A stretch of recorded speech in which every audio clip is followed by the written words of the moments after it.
Okay, stop. No, stop. Well, hello there. Welcome back. I'm not sure what kind of accent that was. Despite literally filming a video 2 seconds ago, it took us yet again another 10 minutes to prepare for this video, which is quite frankly embarrassing. Camera battery died, he has sat on the keyboard mouse, and you know, stuff happens. Okay. Hello. How's it going? Today we are going, well, not me, she is going to give you some tips and tricks for Jamboree.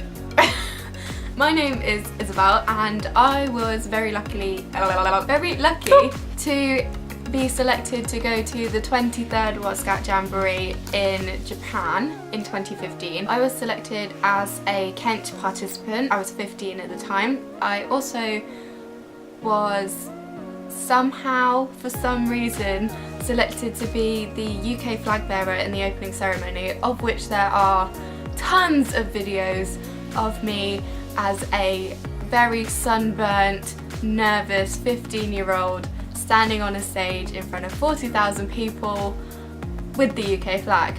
If you're interested in watching those, I will link them down below. Don't laugh at me, I was scared to say the least. I am very lucky and I have been selected to go as IST to the 24th World Scout Jamboree in Virginia. My sister, That's me. has been selected as a participant for Unit 53. Our poor household has to fundraise for 2 people going to the Jamboree, not just one this time, but it is what it is. I know that quite a lot of you won't have been to a Jamboree before if you're a participant, and even some IST won't have been before, so I just thought I would share the kind of tips and tricks that I learned going to a Jamboree as a young person, because it can be extremely daunting and you don't know what to pack, and I was one of those people that packed everything apart from the kitchen sink. It wasn't really a good idea, but this is just a load of general tips I've come up with. So if you don't really know what to expect, hopefully this kind of gives you an idea, and if you have any questions, don't hesitate to ask them in the comments below, or send me an email, or find us on social media and send us a message, and we will try our best to answer them, but obviously we're not all-seeing beings, but we'll try our best.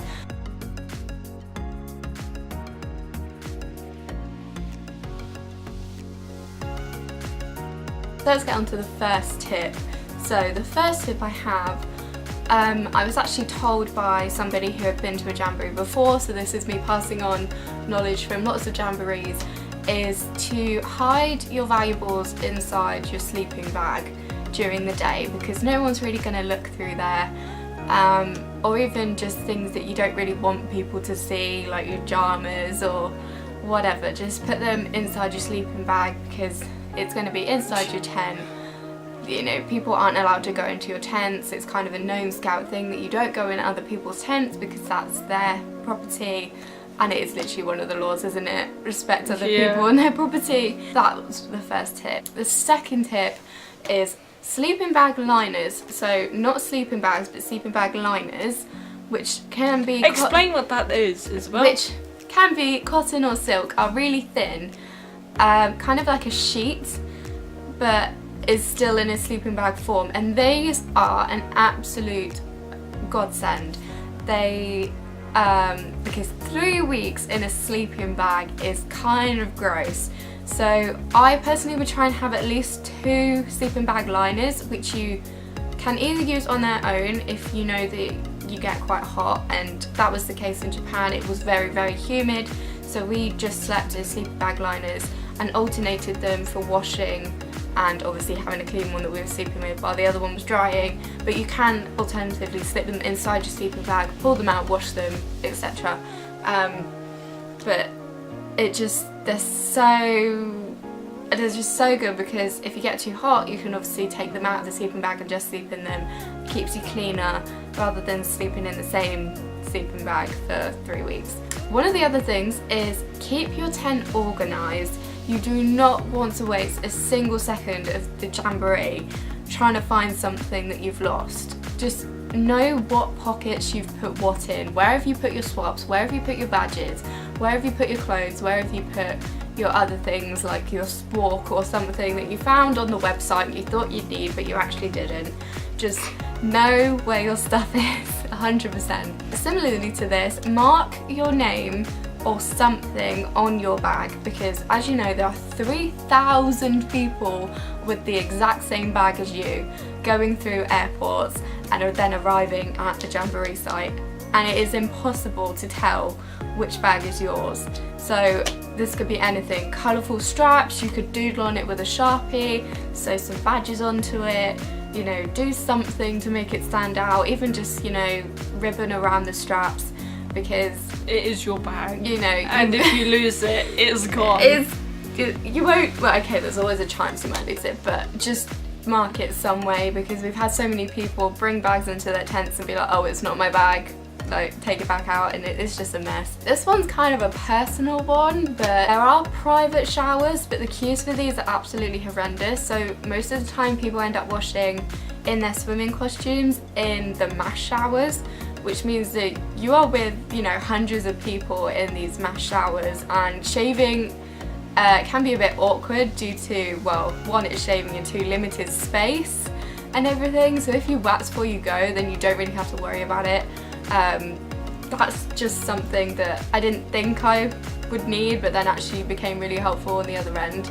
The other thing about showers is that you need shower shoes, whether these be water shoes or Crocs or something, because our showers were on splintery wooden like pallets, and it's just some people got so many splinters and cuts on the bottom of their feet from where they were going through the showers. It's just not worth it. I know Crocs aren't cool, but you never know. Okay, you do need them, or at least some water shoes or something that you can wear in the showers to save your feet. Sliders, yeah, something, anything. Another thing which I never thought would be a thing is that in the showers and around the showers, everyone is 100% naked, okay? It is the UK and the Australian girls who are like, wait, what? Like, what? And just, but you just have to accept it and don't make it awkward, okay? Like, just take, if you are really awkward, taking a swim costume to wash in, or a bikini or something. People, water fights, hugging in the showers, just be prepared, okay? Because it was quite shocking for me, and I'm sure the same thing will happen again, because it is only pretty much the Australian and the UK girls that way, what, this is happening. Boys, I have been warned that water fights and wrestling seems to be quite the competition to have during the showers, so just be prepared. You know, you never really know what's gonna happen. The showers are very cold. This, for me, wasn't really a problem, because after a hot day, you probably want a cold shower. Again, something I was just gonna say, just in case, so you're not completely shocked, but there is very limited hot water, and 99% of the time you won't have a hot shower. One of the tips that I definitely ended up using was showering at night time, because the queues are slightly shorter, not by much, but you then don't waste your morning queuing for the showers and missing out on opportunities to go and have breakfast at other camps. Just by doing it at night time, it's shorter queues. And also, if you have, you know, ridiculously long hair like myself, you can plait it once it's wet at night time, and it'll be dry in the morning, and you'll have cool like waves, yeah, which will look cool and nice for pictures. So that's just kind of a win-win. Another thing is makeup.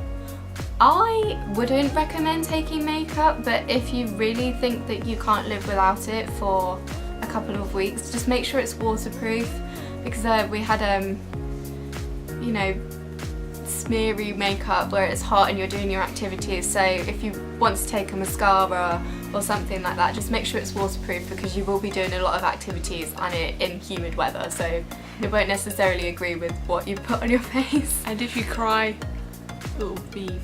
Well, hopefully you're not crying. No, because like if you don't wear waterproof mascara, you won't be noticed. Oh yeah, panda. Hopefully you're crying with happiness, yeah, not anything else. Another thing is microfiber towels. Normally units provide these, but not necessarily.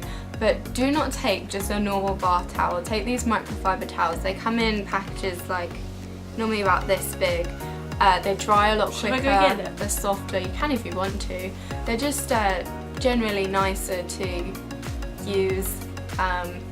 and take up way less room, which means you get to bring more I'm gonna go get it. souvenirs back. So the next one I have is, hopefully you'll know who your tent mates are, so who you're sharing a tent with at the Jamboree before you go, which means that you can organise on who's going to bring the shampoo, you know, everything like that. But if not, just bring those teeny tiny bottles that you can chuck. I'd bring a couple of those rather than one big one, because they do take up a lot of room, and Hey, despite pass me the shampoo. Despite Okay. how often you do shower, Thanks, bro.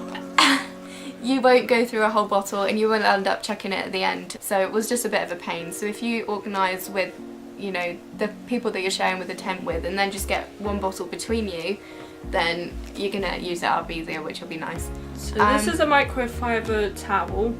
So this is a neck towel. You obviously can get them bigger because Yeah. it's not gonna work for showers.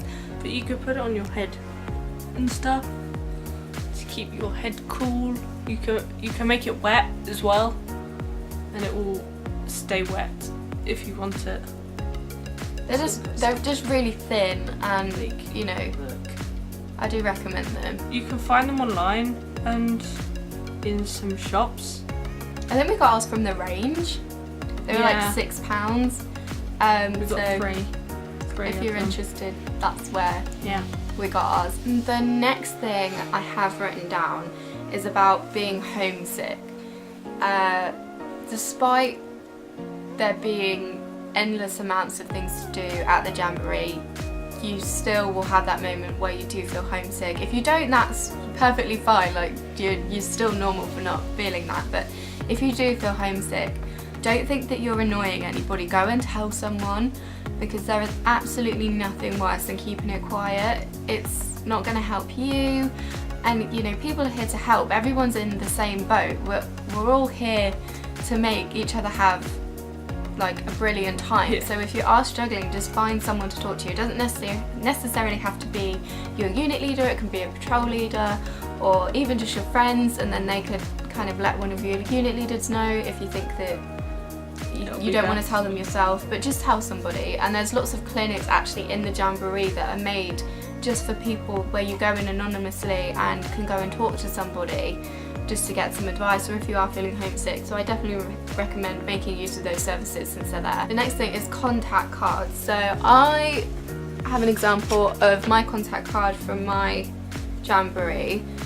So this is what we had. I'm not putting it too close, so it's got all my stuff on it. Oh, okay. And they're not use it. It's not don't use it anymore. So I have email. I made a Scouts Facebook account, Twitter, unit Facebook, unit Twitter, and everything. And you just put it on these little contact cards. Put Snapchat. That wasn't really a thing when I went, but definitely a lot of people use Snapchat now. So put Snapchat, Instagram, anything on there that you think you might want to keep in contact with people. I know Alicia and I, quite a lot of people do have their own Scouts Instagrams, because obviously you don't really want all these people from all over the world following your personal account and knowing where you live or whatever. Yeah. So I would recommend making separate stuff, but definitely it's a nice way to keep in contact with people. I'm still in contact with people that I met at the Jamboree from Trinidad, which was, you know, Trinidad and Tobago is absolutely amazing. So do make sure you have some kind of contact cards. Oh, one of these things, I didn't do this personally when I went, but I did see somebody who's doing it. So they had pegs, wooden pegs, and they wrote their name and their contacts and unit number, etc. on these pegs, and as they walked past people in queues or met people, they just pegged them onto their necker or onto their hoodies or onto their whatever, hair, you know, backpack, whatever, just so. And I just thought that was Don't quite do it on your ears, it hurts. I'm not sure some random person's gonna come and peg your ear, but okay. It's just a quirky way to make friends, I think, you know, because people might not notice if you peg it on their backpack, turn around and be like, oh look, that's quite cool, and maybe they'll get in contact with you. I just thought that was quite a cool idea. Another thing is take a notebook, but like quite a small one that you can carry around with you all the time. And when you meet people just standing around in queues, get them to write down where you met them, what you were doing, how to keep in contact with them, because you will make so many memories. Even by the time that you're travelling back on the plane, you will have forgotten some that will come back eventually, but you'll be like, oh, what was their name? Oh, how did I meet them? Just take pictures with their messages so you can put the name to the face and everything. I just thought that was another really good idea. Oh, another point about the contact card. Put your current profile picture onto your contact card, because there will be thousands of people with the same name as you. Literally thousands. So if you just have your Facebook name, for example, they won't be able to find you. Just have something that will make you stand out. This tip is about your actual campsite at the Jamboree. So we took a whiteboard with us and we had this kind of in-out system, so you could mark for the leaders essentially to let them know whether you were asleep or you were off gallivanting, or if you were in the showers, just to let them know who's on camp and who's not on camp. This was quite crucial around kind of dinner times to make sure everybody was here to eat and that kind of thing. The next thing I have written down is religion. So whether you're religious or not, I do think that if you have the opportunity to, you should participate in every single religious ceremony you can whilst you're there. They are completely eye-opening, and it is religion in its purest form. You come out feeling so humbled, and you never thought that you'd have the opportunity to sit in on something like that. Even if you're not really a religious person, I think just if you have the time, it might be worth going and looking at that. The next thing I know Alicia has spoken to me about is sleep. You will want to be awake every second that you can, but you need to sleep, otherwise you will make yourself ill and you will miss out on opportunities. You can sleep pretty much wherever on the campsite. You do have free time, so we used to take naps in the sun, we used to sleep on the coaches, we used to sleep in the fields, we used to sleep wherever. You will find time to sleep, but don't feel like you're missing out. There's always the next day, and there's thousands of things going on. Right, wearing your country. It is so important to be patriotic, but not arrogant. So obviously, people will be walking around with UK t-shirts and flags and everything, but don't be arrogant about it. Respect every single person and their beliefs and their cultures and their countries and everything. Just be careful how you portray yourself in front of everybody. This one I've actually put in capitals, but it says, make the best gateway there ever was, therefore learn knots and generic scouty things, as you will need this. This is so true. I didn't realise how big of a thing that gateway were. I actually made an Instagram post about this where I posted the gateway that we had for my unit, and people brought fairy lights, they had flags, they had little speakers, knots and all these exciting things on there. So definitely, try and learn something that you could add to your gateway to make it unique, because it is what people see when they're walking past on the road, and that may be why someone comes and joins your camp for the evening. Absolutely everyone will swap, okay? Pretty much everyone will swap. So everyone will wear each country. So for example, you'll go up to someone thinking they're Norwegian, but then bam, they only speak Spanish.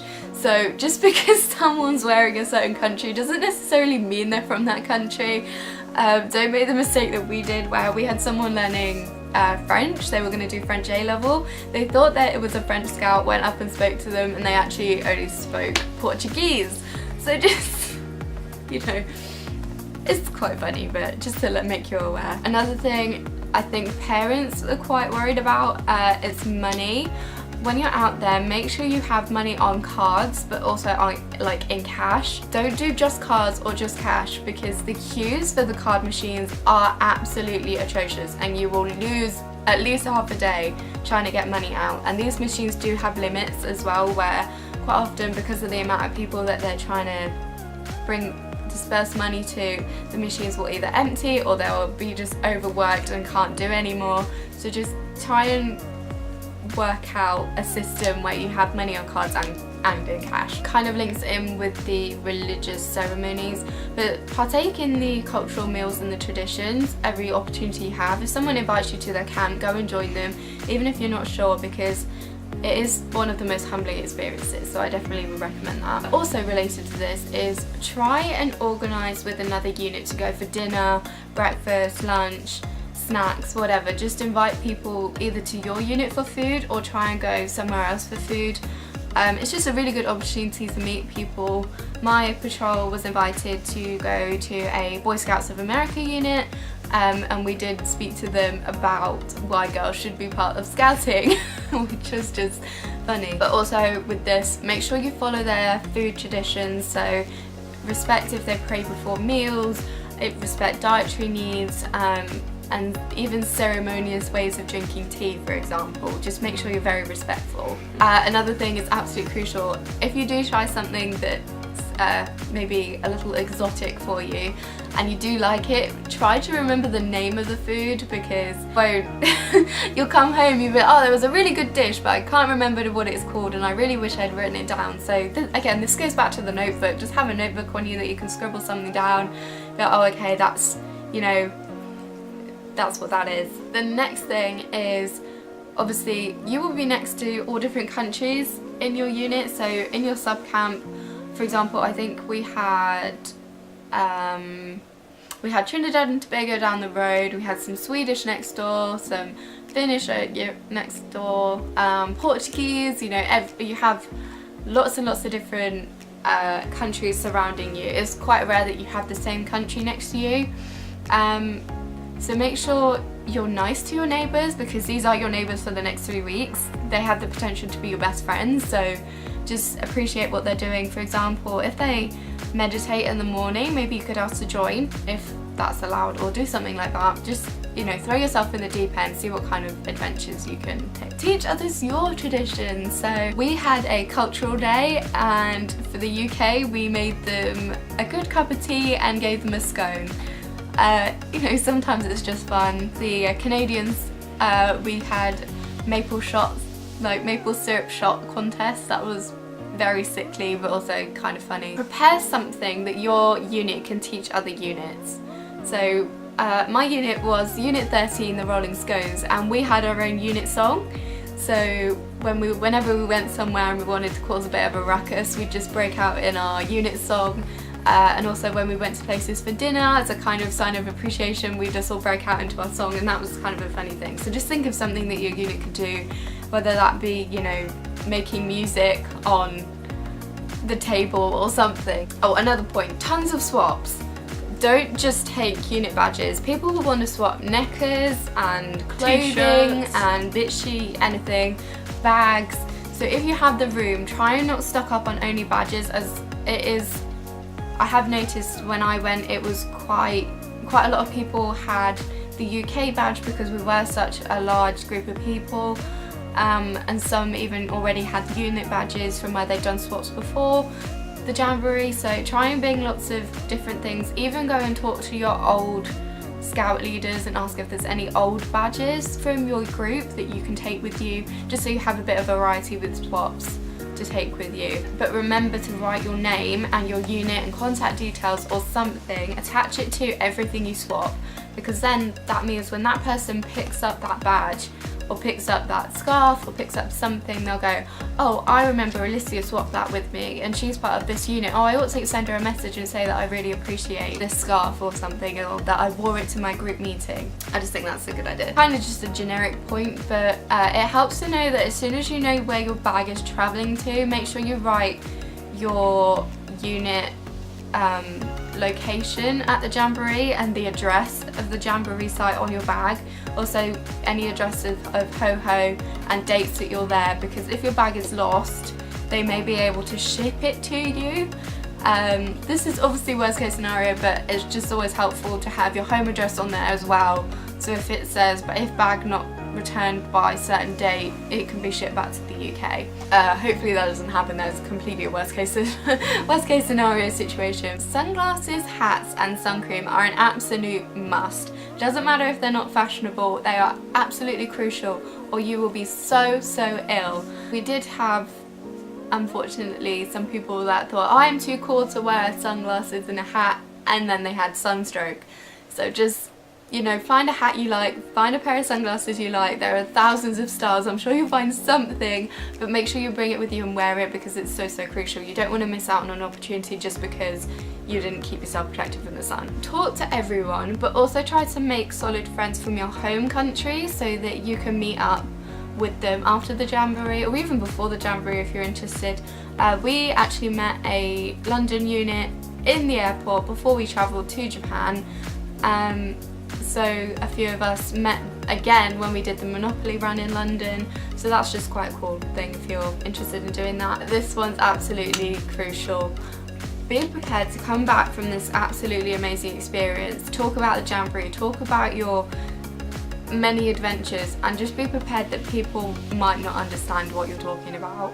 It can be really frustrating, but they're not there, they won't be able to witness what you did, and absolutely everybody has such a unique experience at the Jamboree that even people that you've spent time with would be like, I don't remember that, or which is why I agree that it's so crucial to have a notebook or something to write everything down in. Don't waste any time when you're there. Obviously if you need to rest, but if you don't have anything to do but you don't really want to be sitting down in your camp, just walk around. You don't always have to participate, you can just walk around and observe things. The campsites are normally really beautiful if you just want to go for a walk, you know, see what you find. We're back, the camera died, big surprise.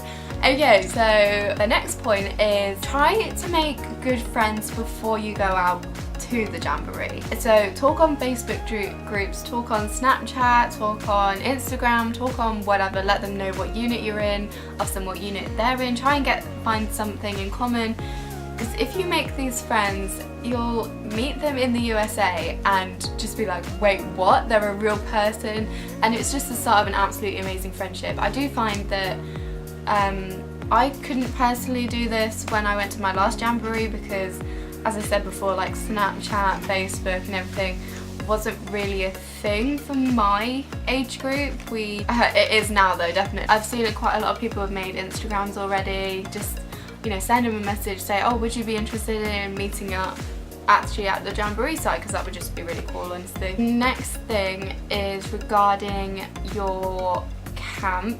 So on your campsite, make sure that you cook, clean and do stuff, because you really don't want to be that person that annoys everyone else in your unit by not doing anything, not taking responsibility for the mess you're making and everything. It can really ruin the mood of some situations, so seriously. So just, you know, make sure to participate. Bring a small washing line to hang clothes to dry between tents. So tent here, washing line, dangle it between. Just, you can get them pretty much in most camping places, but they're just really good to just tack them between the tents and then hang your clothes up to dry, just because you know therefore it's like it's still in your line of sight. Bring pegs if you're doing that. Bring loads of pegs. Most kits have pegs with them, but it's okay. Good suggestion. Good suggestion. The next thing is, if it's warm but it's raining, I would recommend wearing shorts rather than trousers or a jacket or something. More than actually, just rather than waterproofs really, because skin does dry quicker than the clothes. But I mean, this is kind of just a suggestion. It's not really a tip.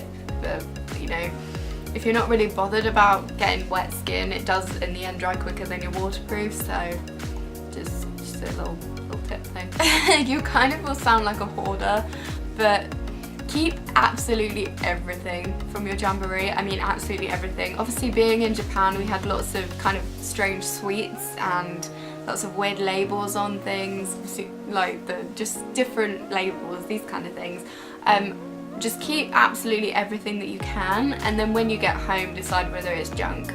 That you really, you know, activity tokens and labels and just anything really. Just, it's better to bring it home and decide that it's junk than throw it away out there and be like, oh, I really wish I kept that activity token where I met so and so or something like that. Especially if you're thinking about doing a scrapbook, which would be pretty cool. This one. Do you want to do this one? Okay. fitness is important. You carry your bag for long distances and it's probably warm weather. So for example, I'm doing more sports at school, so I can be able to carry all the bags for long periods of time in the hot weather, because we live in the UK, it's not a usual thing here. So it's just important to keep yourself more active so you are able to carry stuff, because I'm pretty sure people won't want to carry it for you. You're gonna have to carry it yourself. Yeah, everyone has their own stuff to carry. I mean, these bags, big holdall bags, can be up to 25 kilograms, and then even some rucksacks that you use as your carry-on can be 15 kilograms, and that's a lot of weight to be lugging around on the campsite when you're walking back. Even just get your fitness up so you can partake in activities more easily. So Alicia's been doing more after school clubs and just participating more in PE and everything, just a little tiny fitness tips, you know. Just get your stamina up, go for a swim or something. Just I definitely do recommend that, as I definitely didn't do enough exercise before I went, and it did show when I got really tired really quickly. So you don't know how far you'll have to carry your bags. When we did arrive at the campsite, we were, where we got dropped off the coach with our holdalls and our rucksacks and every other thing we had to take to our campsite, we were an hour and a half away from where we would be camping. So we then had to lug them across these teeny tiny stones, which do give you blisters. Hopefully they will not be doing teeny tiny stones this time, as we did all complain about that. Just, you know, try and get your health and fitness and strength and everything up if you can. The next thing is or I don't know if there will be this time, but there was a supermarket on the campsite at my jamboree. If you're planning to go there, make sure you plan what food you're gonna get before you go, as I do know one unit that ended up living off watermelon and yogurt due to their lack of planning. When they got into the supermarket, they just grabbed whatever they fancied at the time, didn't really think for the future. It's just kind of an extra thing to be aware of. This one's super important. Put lots and lots and lots and lots and lots and lots and lots of effort in with your unit. These people will be your family. My units still meet up now. We go out and have meetings around Christmas time. These people will be your closest friends, even if you're don't really know them when you first leave the UK. By the time you come back from the jamboree, these people are your family, and you will stay in contact with them. And it's just, you know, put lots of effort in. Okay, that's just like probably my main tip. Put effort in with your unit, because these people will be your everything. Cameras, extra batteries and solar chargers. So you should probably bring a camera or some sort of thing that can take pictures or film, because it will be better to look back on them if you have videoed it or taken pictures. But take extra batteries, because you may not realise, but you're taking a lot of videos. You might not even press stop, you might just keep it rolling. And for your phone and stuff, because it's so warm and the sun is literally out all the time, if you get solar chargers, it will probably be a lot better, because they're a lot more easier to use than trying to find a plug or something. Yeah, because in the end you are camping. There were, again, I'm not some kind of guru for this jamboree, but for my jamboree we did have a tent that had some access to some mains plugs. But obviously queues, do you really want to queue for that? It might just be easier to have a solar charger. But the other thing about solar chargers is they don't always work in some climates, so try and find one that is recommended for warm climates, or if you can, if you're going on holiday beforehand or something, just try them out beforehand, because it was a bit of a shock to some people when we got out of there and their solar chargers weren't working due to the humidity. The other thing actually goes back to the cameras in the fact that you should always take photos for yourself because no one will take them for you. You shouldn't be relying on somebody else to take all the photos for you, as you know, this is their experience as well. They did all the fundraising too, they packed everything too, they did all of these things as well. You know, don't be like, oh well, listen, will you just take a picture of that for me? I can't be bothered to get my camera out my bag, can you just take this picture for me? Because that's kind of not the point. You know, you're all there to enjoy it, so take responsibility if you want to take a picture of something. The next thing is, I didn't have the GoPro when I went to the Jamboree, but a couple of people in my unit did, and they are really cool. I do now have one and I do take it on holiday with me quite a lot, but they're really fun to just record snippets of your adventures. Take it with you wherever you can. Make sure you do have spare batteries for it. Also, waterproof cases are pretty cool. If you're doing any water activities, you might be allowed to take it into the water activities to get some cool videos. I know that when we went on a fishing boat in Japan, they were allowed to drop their cameras in the water and try and take videos of the fish, which obviously with a normal camera you wouldn't be able to do, so that's pretty cool. And obviously they're really small, so you can either wear it on a body strap or have it on a little pole or whatever, but just as an alternative to a big camera, as the photo quality and video quality is always really good.